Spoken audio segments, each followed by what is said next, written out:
안녕하세요. 성공적인 학습 노하우 일반 물리학 실험을 진행하는 컴퓨팀입니다. 이번 동영상도 잘 이용하셔서 일반 물리학 실험과 일반 물리학 등 다른 교과목에서 잘 활용하시길 부탁드립니다. 오늘은 일반 물리학 실험 중 결과값을 분석하기 위해 필요한 공식들이 어떻게 도출되었는지에 대해 알아보겠습니다. 일반 물리학 실험책에 보면 대부분 그 실험에 대한 기본 지식들을 모두 갖추었다고 생각하고 실험 원리들을 서술하고 있습니다. 하지만 고등학교 때 물리 과목을 배우지 않은 학생들은 그 부분을 이해하는데 약간의 어려움이 있을 수 있습니다.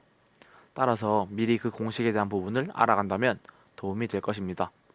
각 챕터마다 대부분 공식들이 존재하지만 몇 가지 중요한 공식들에 대해서만 설명드리겠습니다.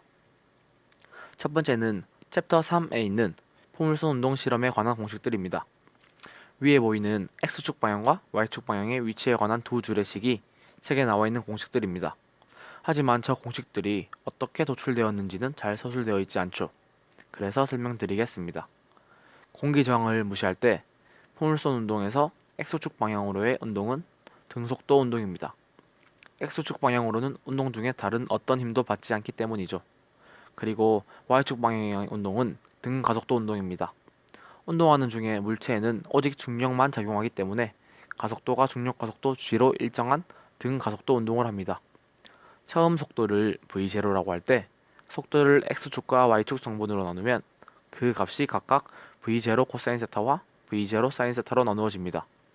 밑에 빨간색으로 보이는 등속도 운동식에는 속도 값으로 x축 방향의 속도인 v0 코사인 세타를 대입하고 등 가속도 운동식에는 속도 값으로 v0 사인 세타, 가속도 값으로는 아래쪽 방향으로의 중력 가속도를 의미하는 마이너스 g를 대입한다면 위의 두 식을 도출해낼 수 있습니다. 다음은 챕터 5인 힘과 가속도 실험에 관련된 공식입니다. 위에 있는 속력, 가속도, 위치 사이의 관계를 나타내는 식이 책에 나오는 식인데요. 이 식은 밑에 빨간색으로 나와 있는 등 가속도 운동 공식 두 개를 연립하여 t를 소거한다면 도출해낼 수 있는 간단한 식입니다. 그 다음은 챕터 7에 있는 선 운동량 보존 법칙 실험에 관한 공식들입니다. 이 책에 나온 속도에 관한 식들도 모두 어려워 보이지만 사실은 간단한 식에서 도출된 식입니다. 이 식을 알기 전에 완전 탄성 충돌과 완전 비탄성 충돌에 대해 먼저 알아보겠습니다. 완전 탄성 충돌은 두 물체가 충돌 후 운동량과 운동에너지 두 개 다 보존되는 경우를 말합니다. 그에 반해 완전 비탄성 충돌은 충돌 후에 두 물체가 붙어서 함께 운동을 합니다. 이 경우에는 운동량은 보존되지만 운동 에너지는 보존되지 않습니다.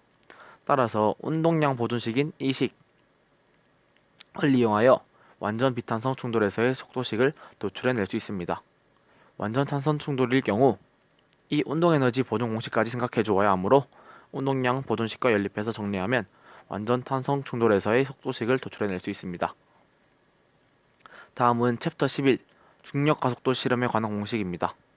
위의 식이 책에 나오는 자유-낙하 시에 낙하하는 거리와 시간에 관한 식입니다. 자유-낙하는 외부의 힘이 중력밖에 없으므로 가속도가 g로 일정한 등가속도 운동입니다. 따라서 이 역시 등가속도 운동 공식을 이용할 수 있는데 밑에 빨간식에서 x0와 v0, 즉 처음 위치와 처음 속도와 0이고 가속도가 중력 가속도 g일 때 위의 식이 도출됩니다. 네, 다음은 챕터 12 회전 운동과 관성 모멘트 실험에 관한 공식입니다. 이 식들은 모두 아래쪽에 있는 빨간 저 적분식으로부터 도출된 공식인데 이 적분 과정이 꽤나 복잡한 과정이라서 자세한 과정은 일반 물리학 책을 참고해 주시기 바랍니다. 마지막으로 챕터 14 고체의 비열 실험에 관한 관련된 공식입니다. 위에 적혀 있는 책에 나온 식이 매우 복잡해 보이는데요. 하지만 이 역시 그렇게 어려운 공식은 아닙니다. 아래쪽 빨간색으로 적힌 비열 공식만으로 유도해낼 수 있습니다. 이 실험은 뜨거운 물체를 물에 넣고 그 온도 변화를 측정하는 실험인데요. 여기에서 물이 얻은 열량과 물체가 잃은 열량이 같다고 생각해서 이렇게 식을 세우고 이 식을 이렇게 변형한 뒤 정리하면 위의 식을 도출해낼 수 있습니다. 이렇게 몇 가지 공식들에 대해 알아보았는데요. 모든 공식들을 아우를 수 없는 점에 대해 양해 부탁드립니다. 그럼 이 영상을 보시고 일반 물리학 실험에서 도움이 되길 바랍니다. 감사합니다.